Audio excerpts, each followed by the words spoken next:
You're watching News Channel 8. The old post office and clock tower on Pennsylvania Avenue in downtown D.C. are closed, off limits now for the next 2 years while they get a significant makeover. This means no more of the scenic views from the top of the tower. Korff shows us how history is on hold now for a makeover by Donald Trump. You can't beat it. The early morning breeze, the sound of the music echoing off the buildings and everything. One of Earl Cotton's favorite things is to make music along a corridor rich in American history. It's right on the main drag. It's on Pennsylvania Avenue, which Pennsylvania Avenue leads right to the Capitol. Inspired by scenery, it looks like a castle right in the heart of D.C., and it's beautiful. Cotton has been playing in the shadow of one of Washington's treasured landmarks for years. When I look at the tower, I think of history. You know, the history of Benjamin Franklin, the old post office. Ben Franklin's steady resolve welcomes visitors who stroll by the old post office. It was built to be the headquarters of the old post office. Visitors like Lori Savage and her family. We were walking around the corner and just astonished at the detail. This stunning structure, completed in 1899, was the city's first skyscraper. It remains its third tallest building. Unbelievable building. Granite walls 5 feet thick support a clock tower that soars 315 feet into the sky. It's just an awe-inspiring building. It's huge. It's gorgeous. The observation deck offers jaw-dropping panoramic views of a Capitol rarely seen from this perspective. We heard it was a great site. Zach Savage and his dad Brian. It's a really cool building, yep. Are like so many fathers and sons before them. What are some of the details you like about the building? They're enjoying a majestic place that has kept a watchful eye over a city that watches over a nation. Looks really cool. I'd like to see the inside of it. But he cannot go in due to an ever-changing financial landscape. I think it's a lovely building, and I am sorry that it is being closed. You see, the old post office was closed earlier this month to visitors. This student tour is the last time the general public will enjoy this magnificent space. In 2 years, it will reopen with the same facade, but an entirely new identity. It's being transformed into a luxury hotel, complete with fine dining and upscale shops, by none other than Donald Trump. He's paying $200 million to the federal government for a 60-year lease. I think he's kind of overstepping. Amanda Hickman does not want a 115-year-old national treasure turned over to Trump. This is D.C. I mean, these are national, historic landmarks, and it's going to be a shame that people like us, everybody walking around won't be able to go upstairs and look at the city. To understand why such drastic measures are being taken, we have to turn back the clock some 80 years. This architectural gem barely survived the 20th century. The post office moved out in the 1930s to be replaced by various federal offices. The building was deemed obsolete in the 60s, almost demolished in the 70s. Now federal officials say it's simply too expensive to return this statuesque structure to its glory. It'll preserve it for a long time to come. Lori Savage is in step with federal officials. They believe this massive makeover preserves a cherished piece of history while saving taxpayers millions. Well, it certainly beats tearing it down. That would have been a shame. I don't think you can do anything to make it better than what it is now. If Earl Cotton could, he would play a lullaby for an old building surrounded by more than a century of memories that to be saved must be fundamentally changed. Korff, News Channel 8. The expectation that red will change to green keeps traffic in the nation's capital moving and its drivers safe and sane.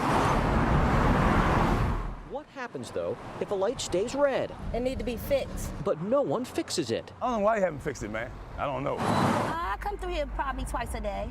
Keontae Darby knows the intersection of Rhode Island Avenue and Brentwood Road in Northeast all too well. The light doesn't change. It doesn't turn green at all. She and many others say for weeks, maybe months. It's got to be broken. Or something got to be wrong. The lights for bustling Rhode Island have remained green, but those on narrow one-way Brentwood have been stuck on red, tying up traffic and making left-hand turns a no-no. Some people want to make the left. I want to go down that way. But this is far more than a frustration. I think this is a dangerous intersection and the light needs to be fixed. Drivers wait for several minutes, realize something is wrong, and then frantically search for a gap in traffic. You have to take it at your own risk when there's no traffic. Time and time again, we saw drivers dashing into the intersection, making an illegal left on red.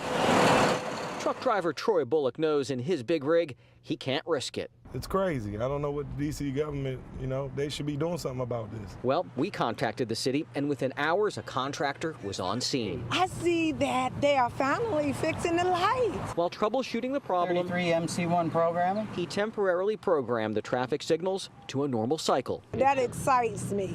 Returning sanity to a small corner of Washington. No more backed up traffic. I think everybody is satisfied. So while District Department of Transportation leaders have this temporary fix in place, they're planning the long-term fix, which involves likely tearing up the roadway and replacing those malfunctioning road sensors. Live in the district, Jay Korff, ABC 7 News. 24 minutes now past 2 o'clock, and we've got more now for you on an innovative program that is surely making a difference in the lives of some veterans. Maryland inmates are training service dogs so they can one day help wounded warriors. And as Jay Korff reports, for the first time, a graduate of this program returned, and he shows you the emotional reunion. On our way up here, I was going crazy with nerves. Troop, come on. Come on, buddy. Kenneth Doyle entered a place where darkness dwells and freedom is a fleeting, bitter fantasy.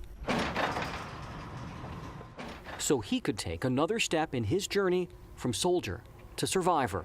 Come here, Troop. It's gotten a lot better because when I first woke up in the hospital almost 2 years ago, I wasn't able to do anything for myself. The 25-year-old Army specialist lost an arm and nearly his life to an explosion in Afghanistan in 2012. I've got a severe traumatic brain injury. The brain injury you cannot see imprisons emotions and fuels anxiety. Come on, buddy. But Doyle now has the confidence to leave his Montgomery County home after working for months with his new service dog, Trooper. Trooper is pretty much my new right arm. Okay. Whenever I drop something, he'll reach down and get it and either give it back to me or he'll carry it and keep on walking himself. Doyle and the companion he now relies on walk deep into the heart of the Maryland Correctional Institution in Hagerstown to see a prisoner Doyle had never met but had to thank.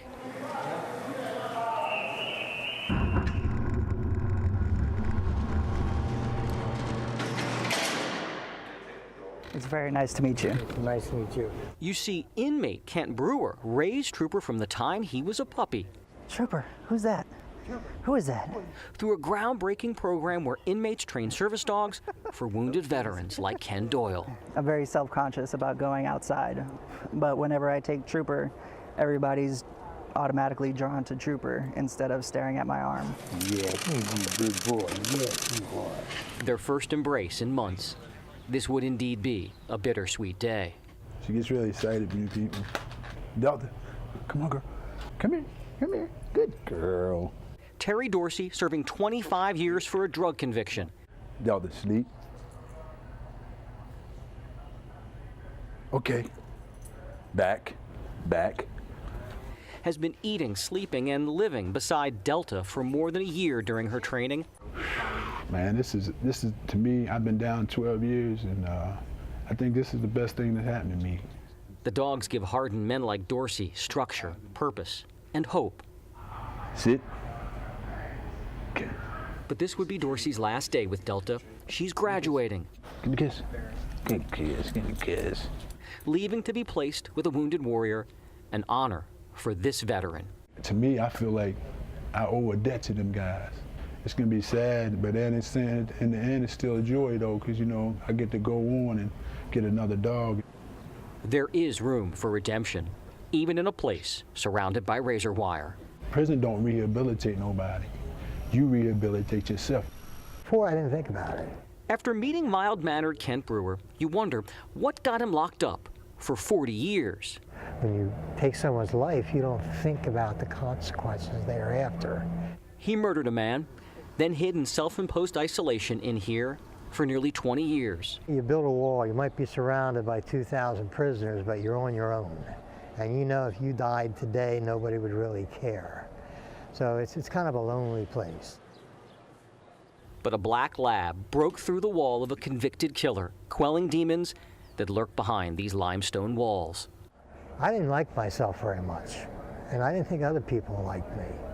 And Trooper let me love him, you know, and he gave me love, and it was just a wonderful experience. While he misses his old friend, this prisoner knows Trooper is exactly where he should be. He belongs where he's at, and I was just so happy and pleased to see him again.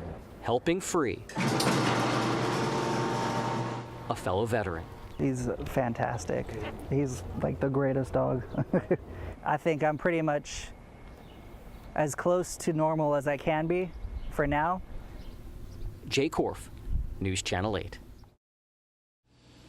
Leon smiles all around. So as the president was en route to a big fundraiser in Maryland, he decided to take a detour to this Little League ballpark. On a picture-perfect evening for America's pastime, nothing transpired on the field between the Tigers and the Orioles. It really is great. It was just such a surprise, you know. It could have possibly compared with what happened just before the game started. And then, right coming down Mass, I saw the motorcade. Parents quickly figured it out. And lo and behold, it was the president showing up. President Obama stopped by quaint Friendship Park in Northwest Washington. And he was walking across the field, the president. I couldn't believe it. The president was en route to a fundraiser. His press secretary's daughter was playing on an adjacent field, so Mr. Obama dropped off Jay Carney and stuck around to throw out the first pitch. Like, he throws the pitch. It's outside, but it's still good. 10-year-old Danny Ringle was behind the plate. I don't see him every day. It's sort of grand, and I don't know. It just felt amazing. Hey, but what happened? The president took pictures with players and shook hands, then made his way over to stunned parents like Juliet Stedman. And I was standing right there, and he walked out right here, walked right over and shook my hand. I was so excited. In the end, the Tigers were victorious, but for Danny Ringle to catch and then keep a ball signed by the president probably beats just about anything.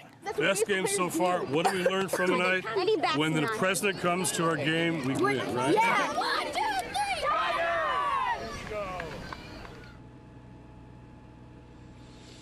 So the president ended up going to that big and very important fundraiser, I'm sure, up in Maryland, but I'm willing to bet he had a better time with these Little Leaguers here in Northwest Washington.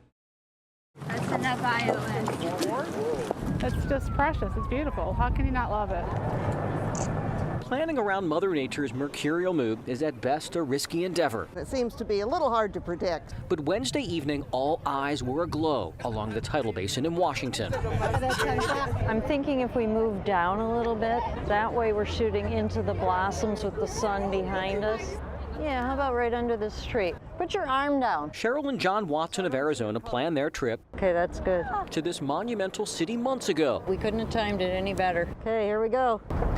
Okay, got it. So did Tennessee's Diane Lee. You got the memorial over there. And Iowa's Connie Scoven. Here on business, I just happened to come in for these 2 days. What they share with countless others in this sea of white and pink cherry blossoms is a sense of gratitude for great timing. We booked our tickets a long time ago before all the bad weather happened. It's common for these trees to peak in late March, which was more than a week ago. A hard winter delayed the bloom considerably. It's really pretty. I'm glad we came.